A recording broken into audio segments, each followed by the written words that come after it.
हम शिव की जो अविरल भक्ति है उसका मात्र एक अंश अगर उतार लो तो शायद हमारे जीवन की सारी दुविधा, सारा दुख और सारी तकलीफें एक क्षण में समाप्त हो जाए। एक क्षण। यदि हम भगवान शंकर की विरल भक्ति को मात्र एक क्षण की भी भक्ति अगर हमारे जीवन में उतार लें तो हमारी दुविधाएं, हमारे दुख, हमारी तकलीफें समाप्त हो।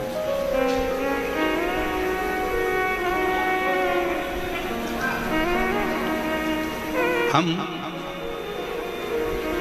भगवान की शरण कब लेते हैं? हम शिव की शरण कब लेते हैं? थोड़ा सा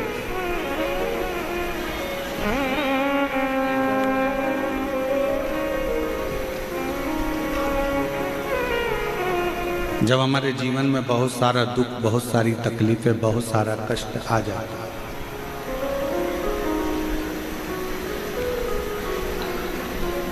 एक्सीडेंट हो गया, तब किसी ब्राह्मण देवता ने कहा कि महामृत्युंजय के पाठ कराओ। शिव की शरण में भेजा।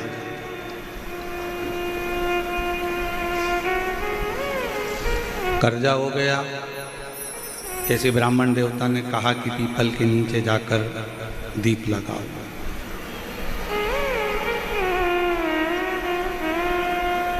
बहुत तकलीफें जब बढ़ गईं, बहुत दुख जब बढ़ गया, तब फिर भेजा कि जाकर शंकर के मंदिर में दही चढ़ाओ या दूध चढ़ाओ।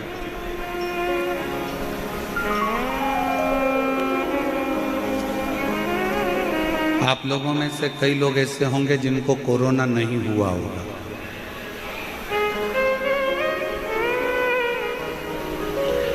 कितने लोग हैं जिनको कोरोना नहीं हुआ था? इसको नहीं हुआ था ना? हाँ, रखिए। अब एक बात बताओ,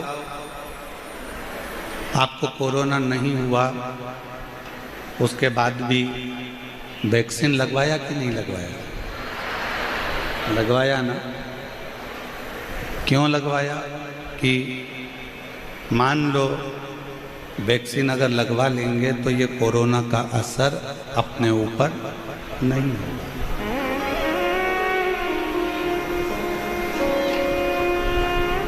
कोरोना का असर अपने ऊपर नहीं होगा। अब तुम्हें कोरोना हुआ ही नहीं था, तुमने फिर भी वैक्सीन लगवाई।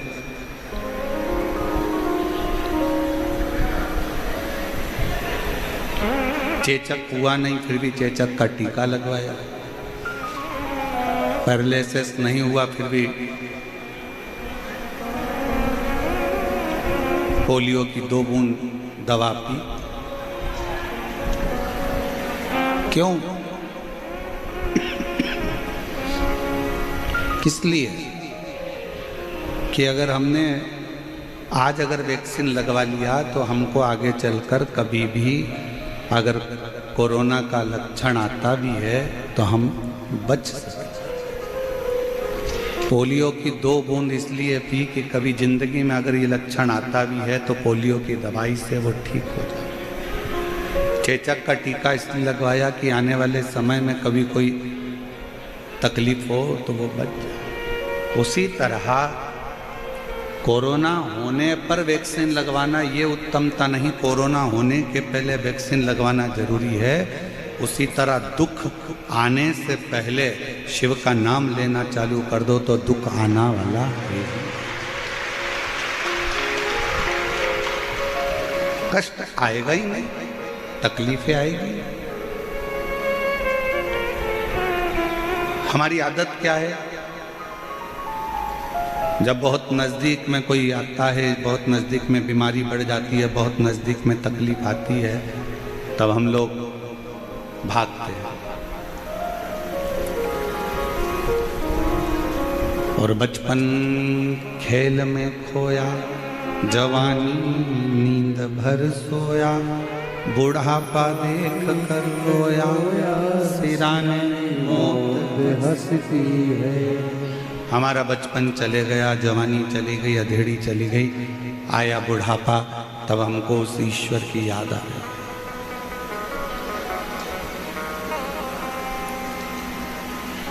जीवन खत्म हुआ तो जीने का ढंग आया, जब शम्मा बुझ गई तब महफिल में रंग आया।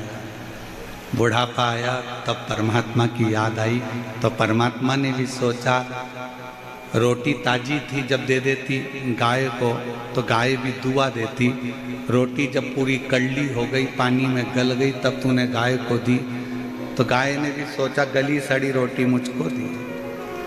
बचपन अच्छा था, भगवान को देना था, जवानी अच्छी थी, परमात्मा को देना थी।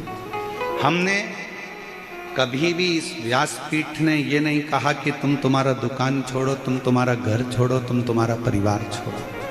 ये व्यासपीठ कभी नहीं कहती, क्योंकि शंकर भगवान कभी अपना घर नहीं छोड़े, तो हम तुमको क्यों कहें कि घर छोड़ कर जाओ। शिवजी ने कभी अपनी पत्नी को नहीं छोड़ा, तो हम तुमको क्यों कहें कि पत्नी को छोड़कर गंगा जी में जाकर बैठ जाओ। शिवजी ने अपने बच्चे नहीं छोड़े, तो हम क्यों आपसे कहेंगे कि अपना बुढ़ापे में अपने बच्चों को छोड़कर कहीं जाकर बैठ जाओ। क्यों कहेंगे। शिवजी का परिवार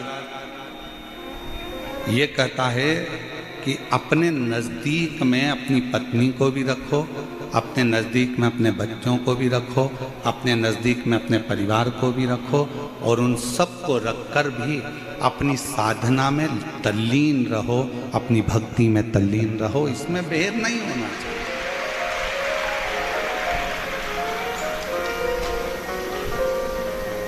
कोई महाराज तुमसे कह दे कि तुम अपना घर छोड़ दो, बिल्कुल मत छोड़ना। कह देना सीहोर वाला महाराज मना करा, हम तो हमारा घर नहीं छोड़े।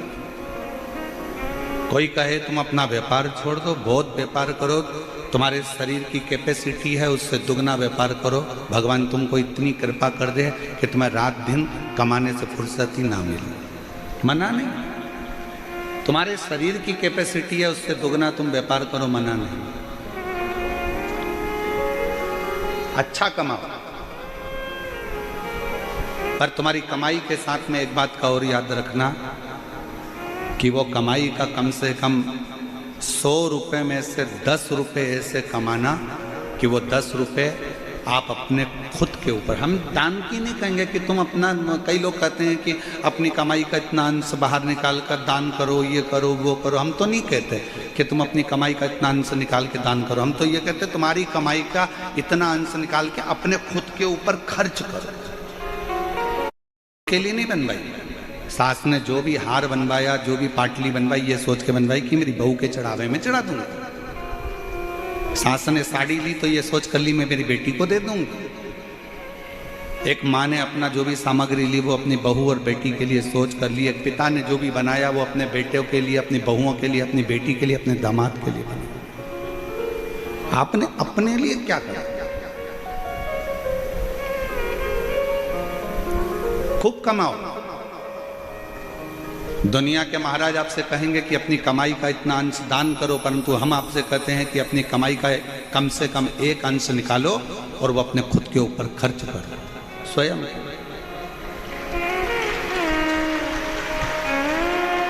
इसीलिए थोड़ा सीहोर वाला महाराज लोगों को थोड़ा खटकता है। उसके खटकने का कारण ये क्योंकि वो सीख ऐसी देता है। अब लोग कहते हैं कि अपनी कमाई का एक अंश निकाल कर दान करना, और हम कहते हैं कि अपनी कमाई का थोड़ा सा भाग निकाल कर अपने ऊपर खर्च करना, स्वयं के ऊपर। हम कमाई में इतने डूब जाते हैं, हम काम में इतने डूब जाते हैं कि अपना ध्यान नहीं रख पाते। नौकर 12 बजे 1 बजे जाएगा, बिल्कुल घड़ी देखेगा नौकर, बिल्कुल घड़ी, मतलब 1 बज गई सेठ जी मैं तो ये चल। झाड़ू वाली, बर्तन वाली बिल्कुल समय देखकर आती है और समय देखकर जाती है।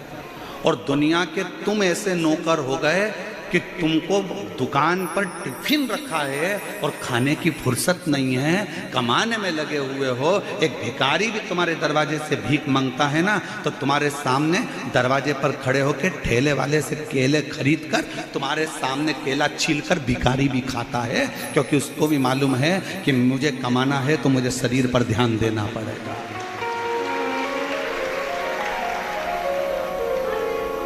एक केवल आप और संसार के मनुष्य ऐसे होते चले जा रहे हैं कि वो अपने शरीर पर ध्यान नहीं दे रहे। कमाना है, कमाना है, कमाना। कई बुजुर्ग माताएं दिन भर लगी रहती, मेरी बेटी की शादी में मायरा भरना है, मेरी बेटी की शादी करना है, फिर मायरा भरना है, बहू आने वाली है, पोता आने वाला है, पोती आने वाली है, नाती आने वाला है, पंती आने वाला है, सबकी तैयारी कर ली, तूने अपने लिए क्या करा?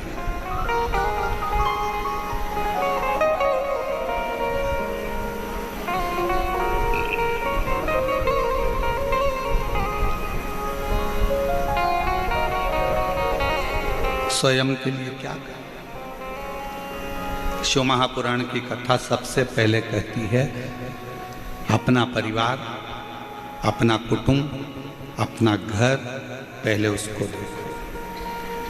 और फिर निवेदन करूंगा, अगर दान करना है ना आपको, तो उसके लिए भी शिव महापुराण ने कहा। कहाँ करना दान? पहले अपने घर के अंदर देखो कि अपना घर का कोई व्यक्ति दुखी तो नहीं है। घर का व्यक्ति अगर सुखी है तो फिर अपने परिवार में देखो कोई दुखी तो नहीं है। परिवार में सब सुखी हैं तो फिर अपने पड़ोस में देखो, पड़ोस में कोई दुखी तो नहीं है। पड़ोसी अगर सुखी है तो फिर अपनी कॉलोनी में देखो कोई दुखी तो नहीं है। कॉलोनी में देखने के बाद फिर अपने वार्ड में देखो कोई दुखी तो नहीं है। फिर अपने प्रदेश में देखो, अपने जिले में देखो कोई दुखी तो नहीं। फिर भारत में देखो कोई दुखी तो नहीं है। सबसे पहले अगर अपना कोई दुखी है तो थोड़ा सा सहयोग। अपने कोई रिश्तेदार का बच्चा पढ़ना चाहता है, एजुकेशन लेना चाहता है, और भगवान ने अगर आपको थोड़ा सा धन दिया है और उसके पास अपने बच्चों को पढ़ाने का पैसा नहीं है, तो आप कहीं दान मत करो। सबसे पहले उस पहचान वाले के बच्चे को अच्छी एजुकेशन दिलाओ।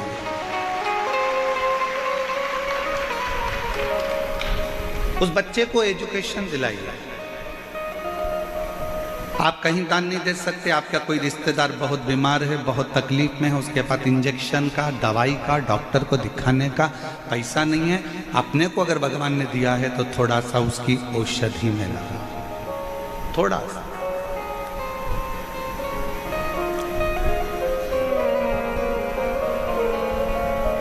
सर्वे भवन्तु सुखी।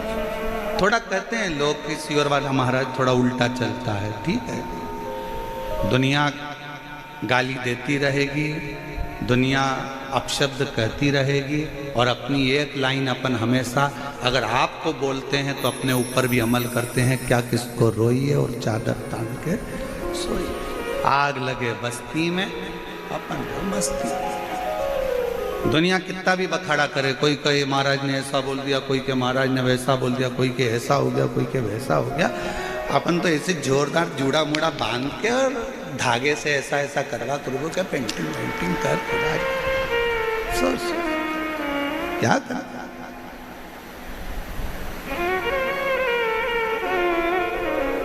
हम तो बाबा के भरोसे चलते हैं, हम तो बाबा के भरोसे चलते हैं। ये दुनिया वाले जलते हैं, ये दुनिया वाले जलते हैं। हम तो बाबा के भरोसे चलते हैं, हम तो बाबा के भरोसे चलते, उसके आश्रित होकर, समर्पित होकर। कुछ बनाया है ना तुमने, कुछ तैयार करा है तुमने, कुछ बनाया है तो अपनी प्रसन्नता के लिए, अपने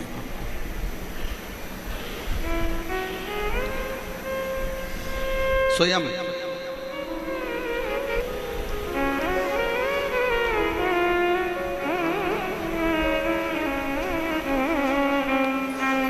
एक बार हम लोग महाराष्ट्र में कथा कर रहे थे, शहादा की बात है। शहादा में कथा चल रही थी और हम जब शहादा में कथा कर कर जजमान के यहाँ से किसी अन्य जगह पर कहीं जा रहे थे तो एक व्यक्ति ने कहा, और महाराज मजे में हो?